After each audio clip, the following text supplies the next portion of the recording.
Well, since my baby left me, I found a new place to dwell. It's down the end of Lonely Street at Heartbreak Hotel. Well, I feel so lonely, baby. I feel so lonely. I feel so lonely, I could die.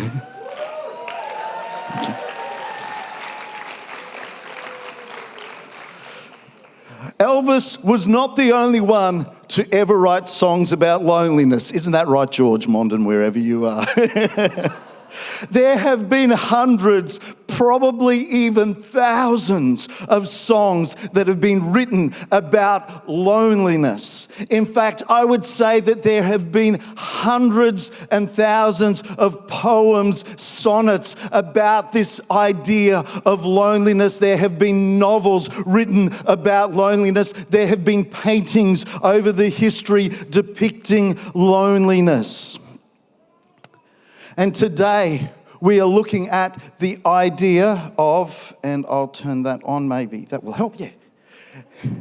And today, I'm looking at the idea of the epidemic of loneliness. You see, this loneliness thing, it's like, we ask the question, but hang on, is it really an epidemic? Well, I want to let you know, earlier this year, just this year, the British government in fact, started a new portfolio. The Prime Minister of England said that we need a new portfolio and I need to create the Ministry of Loneliness. Wouldn't you love to have that portfolio as a minister? So, and we kind of think, you know what, that's just crazy. But this is groundbreaking, and it's something that other governments around the world are looking at. Do we actually need a minister for loneliness? There have been numerous studies done over the years, and since they started taking records, actually looking at the statistics of loneliness, so from the day they started taking these records through to today, and some of the latest reports have come through just this year, it has been shown that loneliness has been on the rise. So, is it true that there is an epidemic of loneliness? Here are some of the statistics that have come through in the latest studies. Researchers have found that loneliness is just as lethal as smoking 15 cigarettes per day. Now, if you're a lonely person who smokes, life's not looking good. Lonely people are 50% more likely to die prematurely than those with healthy social relationships. This isn't particularly groundbreaking, I don't think, but it's worth mentioning that those who live with others are less likely to suffer from loneliness. People fund these studies. However, this is the telling statistic to that. The exception to this is single parents. They are most often amongst the most isolated and have the highest levels of loneliness amongst all of our community. And taking a look into the picture of what Australia looks like. At the last census in 2016, it said that 24.4% of Australians live alone. So if the statistic is that if you live alone, there's more chance that you will suffer loneliness, well then there's 1 in every 4 Australians are living alone. A recent study from the US revealed that 18 to 22-year-olds are amongst the most lonely generation. That's right, yeah. And it's not just the US. I also saw a statistic from a study from the UK that said 16 to 22-year-olds are considered the most lonely generation. heavy users of social media are found to be as lonely as those who never use social media. And we want to welcome all those who are watching us via social media.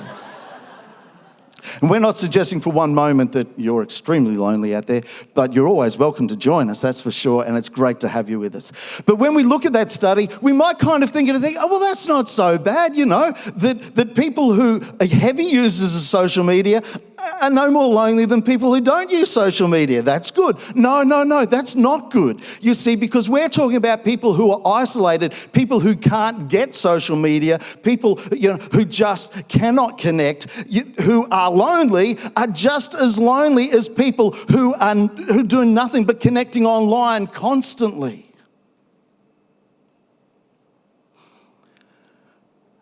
And then from this study, it also revealed that those who are over the age of 72, okay, we got a few of those here, anyone over the age of 72, you are less likely to report feelings of loneliness. So you are the most content generation, those over the age of 72. However, I would like to point out to you a very specific word in that, and it's been italicized there, if you can tell. 72, over the age of 72, are less likely to report feelings of loneliness. That doesn't mean that generation is less lonely. That means that generation are less likely to talk about it, less likely to tell people about it. And often they suffer in silence about it.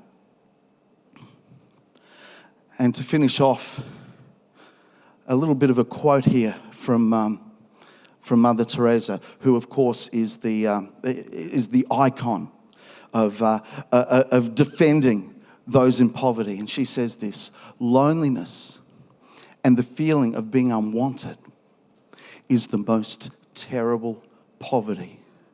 A person who has seen the most extreme of poverty has said, you know what? Of all the poverty I've ever seen, loneliness and being unwanted is the most terrible of all poverty.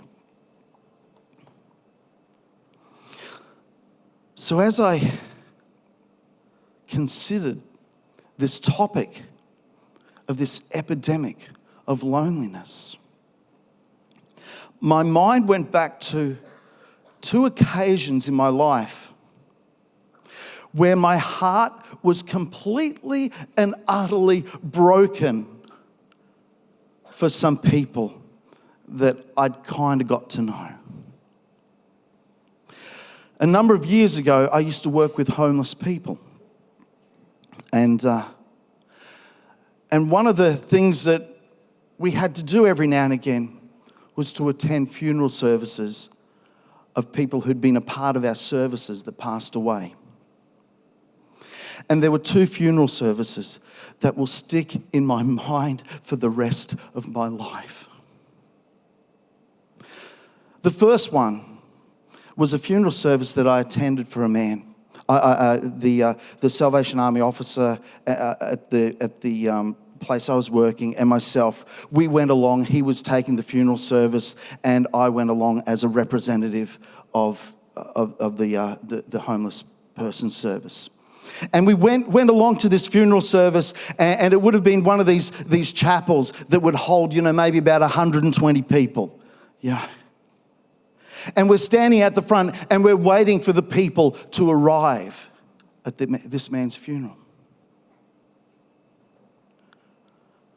Two friends show up, and that was it. There's me there, on my as a professional courtesy, and two friends in this big open chapel. And I sat there thinking, how is this possible? How could this be? That at this man's end, there are only two people in this world who want to remember him.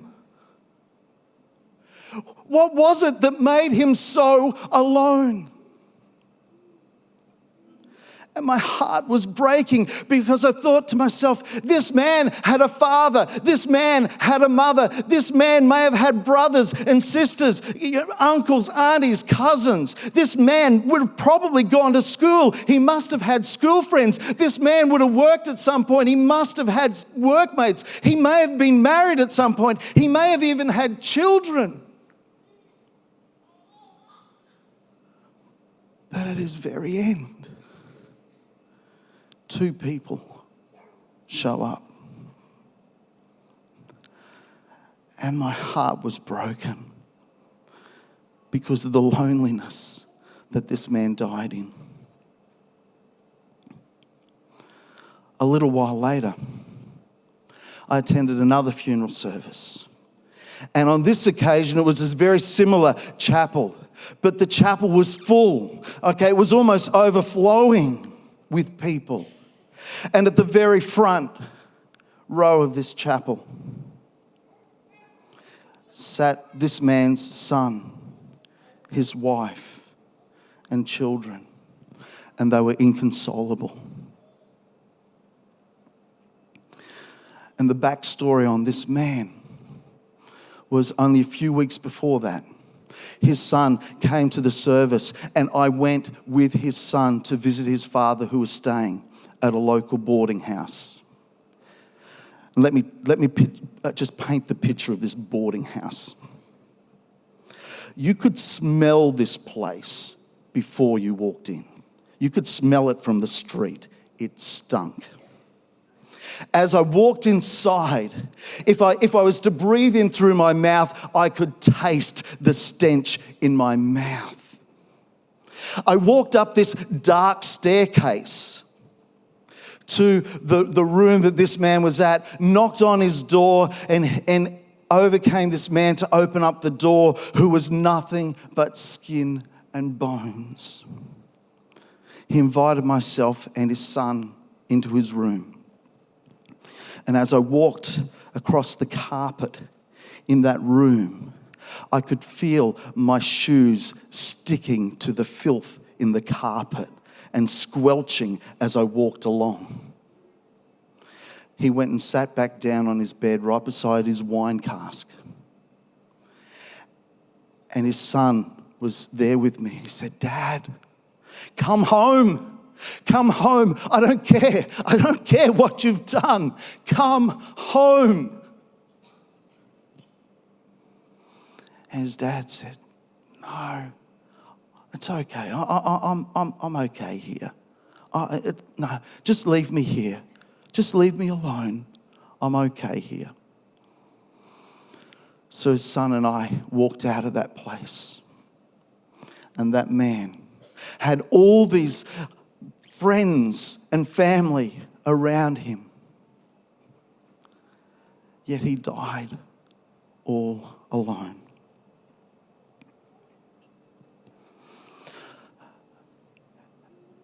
And I discovered something. Loneliness has nothing to do with how many people you are surrounded by. Whether you've got lots of friends or few friends, it's got nothing to do with that whatsoever. Loneliness is all about the quality of the connection that we make with people. If we don't make quality connection with people, then that's when we start to feel this loneliness.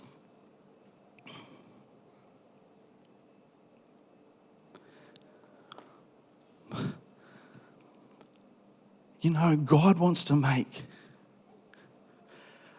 connection. He wants to make quality connection with each of us, no matter where we're at. And the words, I love these words that he says to his people. "I've called your name. You are mine. When you're in over your head, I'll be there with you. When you go through rough waters, you will not go down. When you're between a rock and a hard place, it won't be a dead end, because I am God, your personal God. I'd sell off the whole world just to get you back. Trade all the creation just for you." We have a God who wants to be in relationship with us. We have a God who wants to make a quality connection with us so that we don't live a life of loneliness. See, I believe that when we start to feel lonely, one thing we start to do is we start to push away from God. But God's saying to us, no, when you're lonely, what I want you to do is I want you to press into me. I want you to press in. Don't push away, press in. And so I want to list out some strategies here to help us so that we can combat loneliness. And the first thing I want to say to you is, if you want to combat loneliness, if you're suffering with loneliness in your life, and let me just make something clear here. Loneliness in itself is not always a bad thing.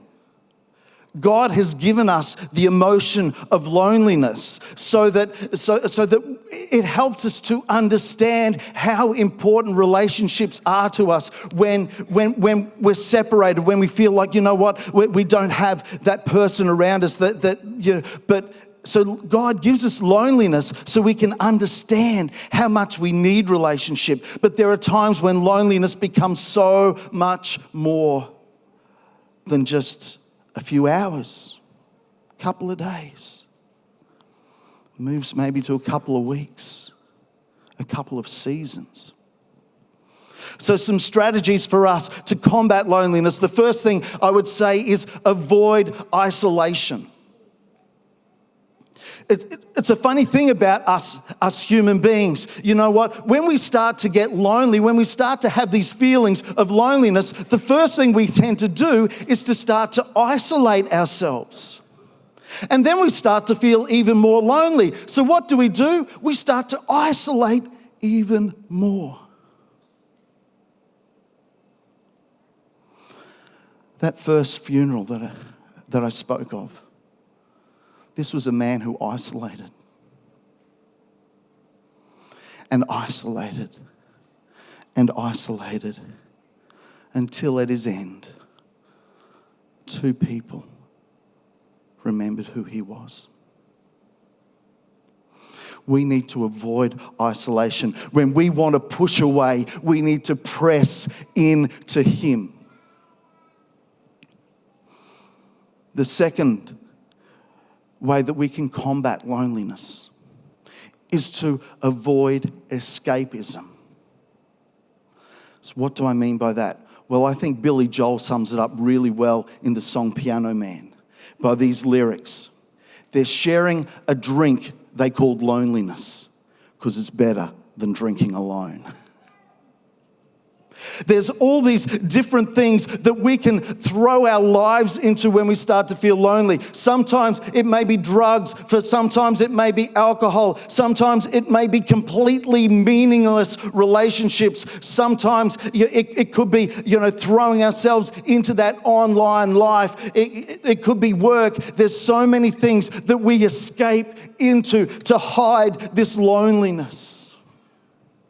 I come from an industry of performing arts, and I could not tell you how many times I see people walk out onto that center stage, and all of a sudden the world is theirs. Everything is theirs. They enter into this escapism of this new persona, and the crowds are there cheering them and clapping them, applauding them for what they've done. How wonderful is this person?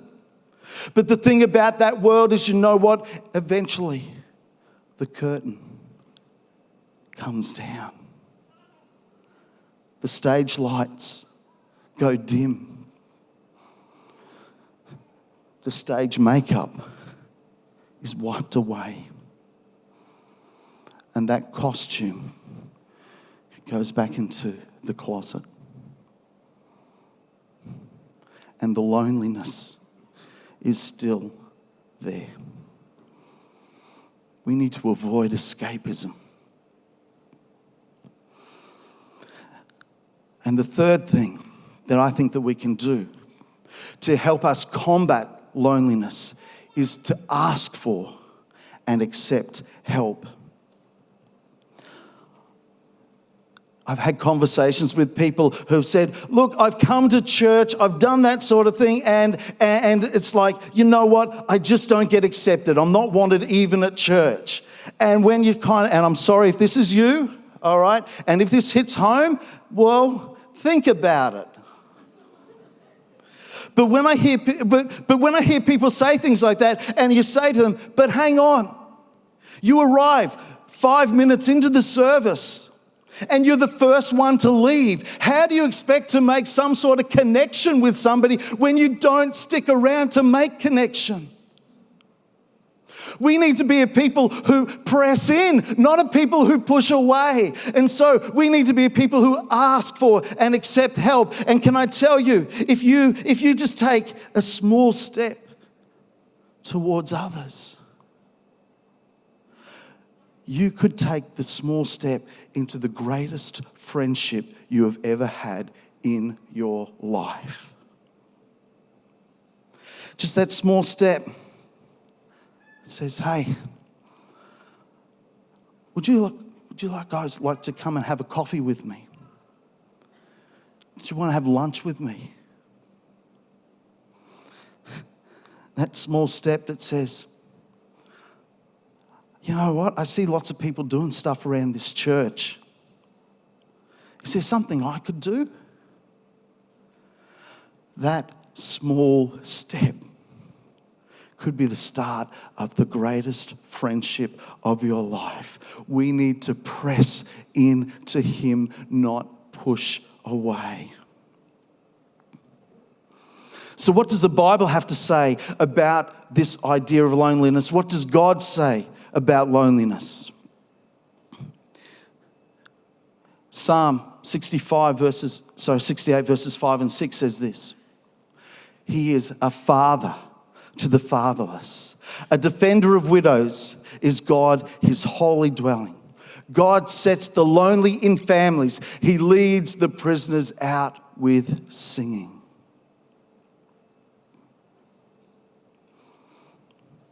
This is who He is. A father to fatherless, a defender of widows, and places the lonely into families. Another verse in the Bible says this is from 2 Corinthians 3:18. And it says this, and the Lord, who is the Spirit, makes us more and more like Him as we are changed into His glorious image. That to me says that if we are becoming more and more like who He is, then we too will have the heart of the Father. And when He says He is Father to the fatherless, that means that we welcome the fatherless. When He says that He is there for the widow, then we say that we stand with the widow. When He says that He places the lonely into a family, then we say we are the family that the lonely are placed into. We embrace the family.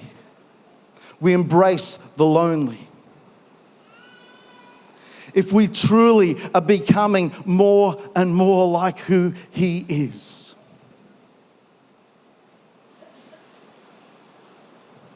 So what do we, the church, do in response to loneliness? We need to help people to press in and not push away. And here are some strategies that we as a church community can do to help combat loneliness. And the first thing I think we need to do is we need to see the individual. We can't be so wrapped up in our own important lives that we just neglect and we don't see the individual.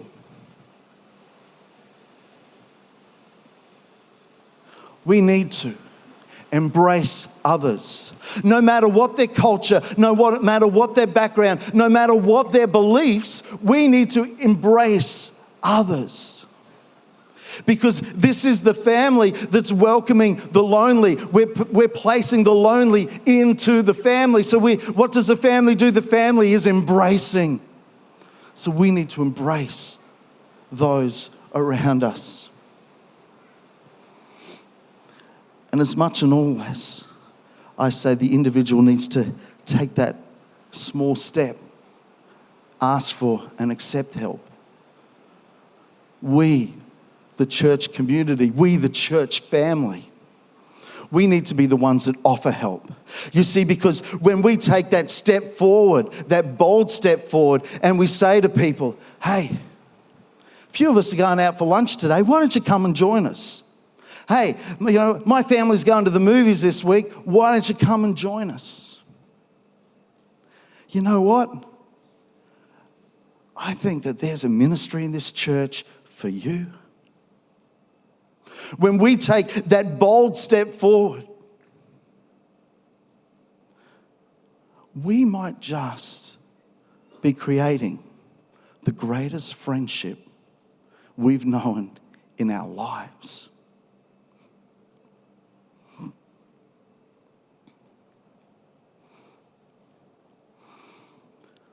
So, I guess I want to say to you, I'm no professional therapist. And one sermon may not be the cure. All right, I don't think I've stumbled across the cure for loneliness. And as has been said, we can refer you to professional help if you need help in this area of loneliness. And we're very happy to do that. And there are some details on our newsletter. But there may be people here today who are saying, yeah, you know what, I'm struggling with this loneliness thing. There may be people here who have been fighting that urge to isolate or maybe have been caught up in that whole world of escapism. Or need that courage just to ask for help. This place of prayer is open for you. Or maybe you've been part of the church family for a long time, but you've been caught up in your own world and how great it is, and you haven't seen others. And God is saying to you, you know what? It is time that you started to see others. It is time that you started to embrace others. It is time you started to help others. Again, I say to you, this place of prayer is open. And Louise and Laura are going to come up and they're going to sing this beautiful song for you. And as they bring this song, I invite you, whatever it is that God is saying to you, come and talk to Him. Because God has designed you to be in relationship with others and in relationship with Him. And not just any relationship, but quality relationship. He loves you so much that He would sell the entire world just for you. Invite you. There's no need to feel lonely when we have a God who wants to embrace us. Amen.